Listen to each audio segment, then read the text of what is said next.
By now, I'm sure you heard about KONY2012. Now there's like maybe 100 videos on the topic. And now I just read that kids are pleading to Congress to take action against Joseph Kony, so-called dictator of Uganda.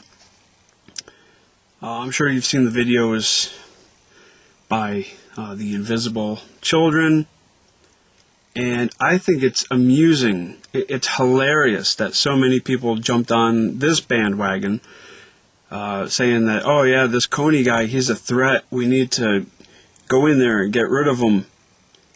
And now we're learning that this guy most likely was killed back in 2006. He's not a threat to anyone.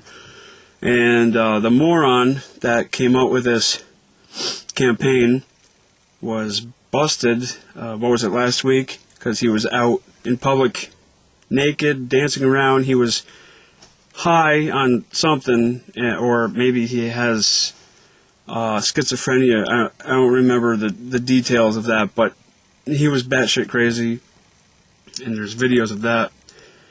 And so now we know that the whole campaign is a scam, and it's just funny that so many people were duped into believing this. You know, as if we don't have enough problems already. We don't need to start another war, and yet there's so many people that were calling for it. And people saying, well, you know, Uganda has oil deposits, and that's why America is going to invade and take over that region. They may have oil, I don't know, that could be true, and it wouldn't surprise me if the American government went in, you know, the military, go in there and set up some kind of base, but like I said, we have enough problems right now, especially in the Middle East. We can't afford to set up base in Uganda, and it wouldn't make sense to do that.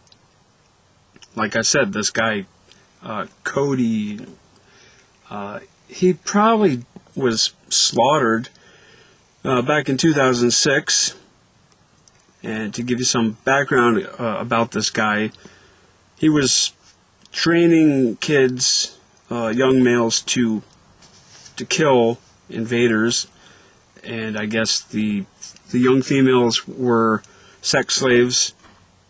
I first heard about Kony back in, I guess it was 2006, and in regards to a small army that he set up, and then somewhere along the way he took a bullet, or a dozen. So, you know, for all these morons that say, oh yeah, he's a threat, we need to get rid of him. No, but it's funny, these same people were against the invasion of Iraq and Iran. We don't need another war.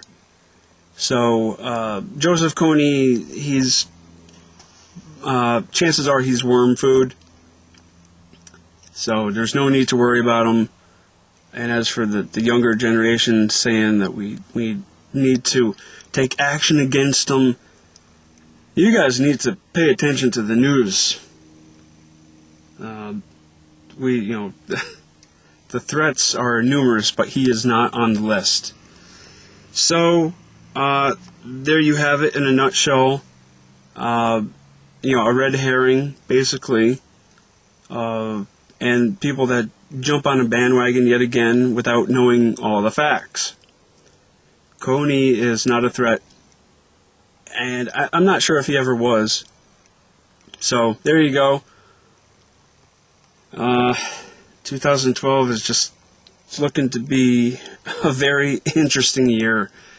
Just a war after a war, and never stops. For all we know, Kony could be playing poker with Andy Kaufman and Elvis and D.B. Cooper. Who knows? But who cares? I don't.